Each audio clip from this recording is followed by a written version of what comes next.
अस्सलामुअलैकुम viewers, welcome back to the code of law. इस video में हम कंपनीज़ एक्ट यानी कि कंपनीज़ एक्ट 2017 के बारे में पढ़ेंगे।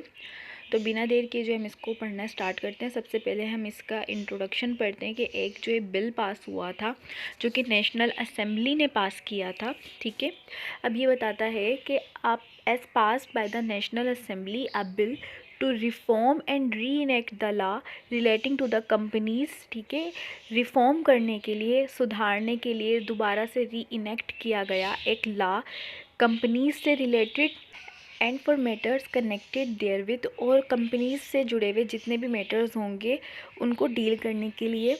Where is it is expedient to reform company law को रिफॉर्म करने के लिए उसमें जो भी इरेगुलरिटीज़ थी, उसमें जो भी एम्बिगेशंस वगैरह थी, जो भी उसमें लेक्यूनास वगैरह थे, उनको रिफॉर्म करने के लिए with the objective of facilitating corporatisation and promoting development of corporate sector. इस ऑब्जेक्टिव के साथ, इस मकसद के साथ ये बिल पास किया गया ताकि फैसिलिटेट किया जाए कॉर्पोराइजेशन को। ठीक है, प्रमोट किया जाए डेवलपमेंट को कॉर्पोरेट सेक्टर का, यानी कि कंपनी का एक सेक्टर जो है उसमें डेवलपमेंट आ सके। इनकरेजिंग यूज़ ऑफ टेक्नोलॉजी, ठीक है, टेक्नोलॉजी का जो है ज़्यादा से ज़्यादा यूज़ किया जा सके बेहतरीन तरीके पे। एंड इलेक्ट्रॉनिक मींस, ठीक है, in conduct of business and regulation thereof, ताकि कंपनी जो भी अपना बिजनेस कंडक्ट करती है, जो भी रूल्स एंड रेगुलेशंस वगैरह वो उनके होते हैं, वो बेहतर तरीके से हो सके। Regulating corporate entities for protecting interest of shareholders, ताकि जो भी कंपनीज़ की इंटाइटीज़ हैं और शेयर होल्डर्स वगैरह हैं उनके इंटरेस्ट जो है वो प्रोटेक्ट किए जा सकें। क्रेडिटर्स के एंड अदर स्टेक होल्डर्स, और जो दूसरे स्टेक होल्डर्स वगैरह हैं वो लोग जिनका इंटरेस्ट शामिल होता है कंपनी में। क्रेडिटर्स उनको कहते हैं जिन्होंने इन्वेस्ट किया हुआ होता है कंपनी में। शेयर होल्डर्स वो होते हैं जिनका कंपनीज़ के शेयर में शेयर होता है। ठीक है, एंड जनरल पब्लिक, और दूसरी जनरल पब्लिक जो है उनके इंटरेस्ट को, उनका राइट जो भी उस कंपनी में आ रहा है उसको प्रोटेक्ट करने के लिए। Inculcating principle of good governance and safeguarding minority interest in corporate entities. ठीक, गवर्नेंस के जो है गुड प्रिंसिपल्स बन सके, सेफगार्ड किए जा सके माइनॉरिटी के इंटरेस्ट जो भी उस कंपनी में होता है। ठीक, and providing an alternate mechanism for expeditious resolution for corporate disputes। ठीक है, और एक अल्टरनेट मैकेनिज़्म, एक अच्छा मैकेनिज़्म जो है वो प्रोवाइड किया जा सके ताकि एक्सपीडिशियसली जो है रेजोल्यूशन दिया जा सके। जो भी कॉर्पोरेट से रिलेटेड डिस्प्यूट्स वगैरह होते हैं उनको ईजिली सॉर्ट आउट किया जा सके। And matters arising out of connected therewith, matters जो भी उससे कनेक्टेड होते हैं उन तमाम मैटर्स को भी जो है ईजिली सॉर्ट आउट किया जा सके, सॉल्व किया जा सके। तो उन तमाम चीज़ों को मद्देनज़र रखते हुए ये कंपनी लॉ जो है एक बिल पास किया गया था कंपनीज से रिलेटेड, कॉरपोरेट सेक्टर से रिलेटेड ये बिल पास किया गया था। ठीक है, तो अब इसके बाद आगे ये बताया गया है, it is hereby enacted as follows.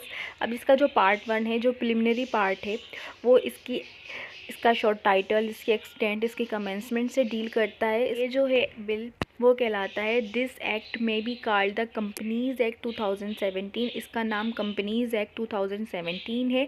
It extend to the whole of Pakistan, यानी कि पाकिस्तान में जितनी भी कॉरपोरेट सेक्टर है, जितनी भी कंपनीज़ वगैरह सब बनेंगी वो इसी के अकॉर्डिंग डील की जाएंगी। ठीक है, उसके बाद इसका क्लॉज 3 जो है वो ये कहता है कि this act shall come into force at once. ये एक्ट जो है एट वंस जो है कम इन टू फोर्स हुआ था। ठीक है, एक्सेप्ट सेक्शन 456। सेक्शन 2 है वो आ जाता है डेफिनेशन का, जैसे कि तमाम एक्ट्स वगैरह में, लॉज में सेक्शन 2 जो है मोस्टली डेफिनेशन से ही डील करता है। तो इसका भी सेक्शन 2 जो है वो डेफिनेशन से डील करता है। अब इसमें मैं जो है अच्छी खासी इसमें जो डेफिनेशंस दी हुई हैं, लेकिन इसमें से जस्ट हम वो डेफिनेशंस पढ़ेंगे जो इंपॉर्टेंट डेफिनेशन से, जिनका कॉन्सेप्ट क्लियर होना हमारे लिए ज़रूरी है इस एक्ट को पढ़ने के लिए। सबसे पहले हम जो डेफिनेशन समझते हैं वो पढ़ते हैं एसोसिएटेड कंपनीज़ की और एसोसिएटेड अंडरटेकिंग्स की, कि इनका मतलब क्या है।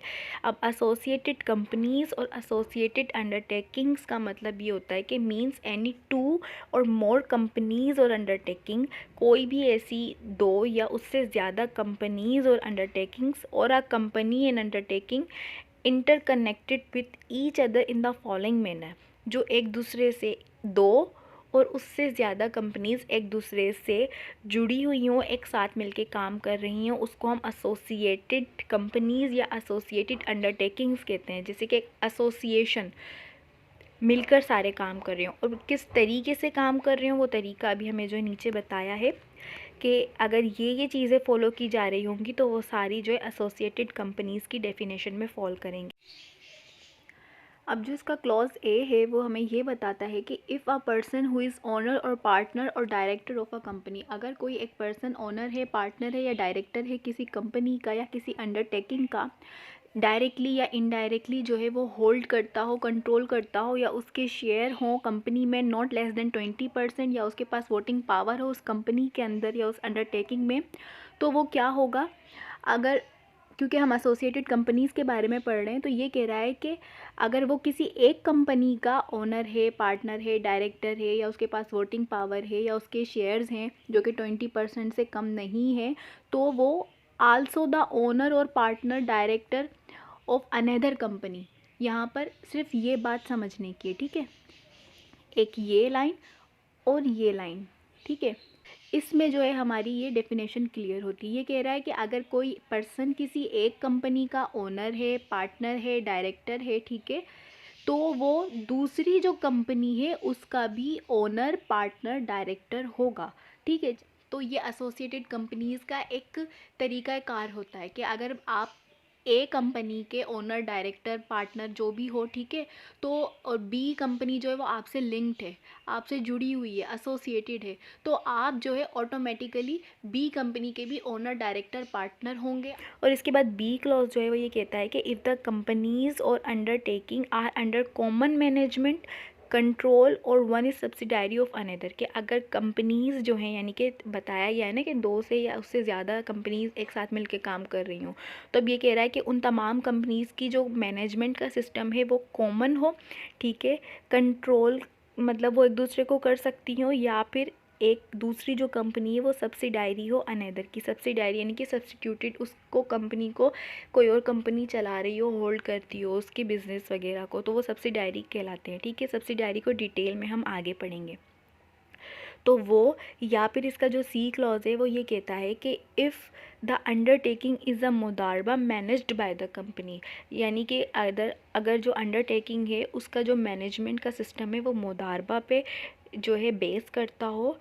और मुदारबा जो है, मैं आपको यहाँ पे क्लियर कर दूँ, ऐसी कोई स्पेशल टाइप की जो है पार्टनरशिप होती है जिसमें एक पार्टनर जो है इन्वेस्ट करता है, दूसरे पार्टनर को देता है, ठीक है, शेयर्स वगैरह इन्वेस्टमेंट के लिए, और वो जो दूसरा पार्टनर होता है वो फिर जो है कंपनीज, इंटरप्राइजेज वगैरह में इन्वेस्ट करता है, ठीक है, उस अमाउंट को जो वो दूसरा पार्टनर दे रहा होता है। तो वो एक मुदारबा का जो है अलग मैनेजमेंट सिस्टम होता है।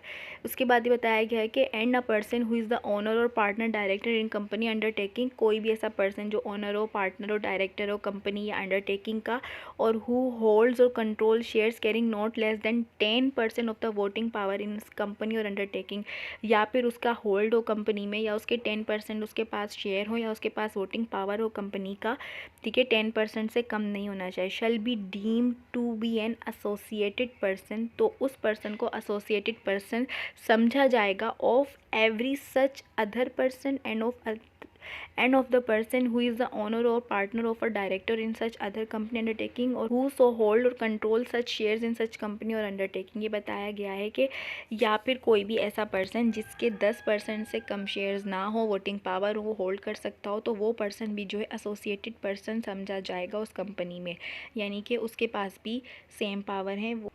उसके बाद यहाँ पे प्रोवाइज़ो में यहाँ पे कुछ हमें क्लियरिफिकेशन की गई है, वो ये बताता है कि provided that shares shall be deem to be owned, held और कंट्रोल्ड बाय अ पर्सन। अब जो यहाँ पे बात की गई है कि 10% से या 20% से कम जिनके शेयर्स नहीं होंगे वो लोग सारे एसोसिएटेड पर्सन, अंडरटेकिंग या कंपनीज़ में इंक्लूड होंगे। तो ये कह रहे हैं कि वो जो उनके शेयर्स हों वो उन्होंने ओन्ड किए हों, उनके खुद के हों, हेल्ड हो या कंट्रोल्ड बाय डेट पर्सन होते हों, if they are owned, held or controlled by dead person or by the spouse or minor child of dead person, या फिर उस पर्सन के स्पाउस से या फिर उसका जो माइनर चाइल्ड वगैरह है, माइनर यहाँ पर माइनर जो है 18 ईयर्स से कम जो एज के पर्सन हैं यानी कि जो भी 18 ईयर से कम होगा उसको यहाँ पे माइनर समझा जाता है, ठीक है। तो यानी कि उसके स्पाउस या माइनर चिल्ड्रन वगैरह अगर वो कंट्रोल कर रहे हैं तो यही समझा जाएगा कि वो ओन बाय डेट पर्सन ही हो रहे हैं। देन इसके बाद ये बताया गया है कि डायरेक्टरशिप ऑफ अ पर्सन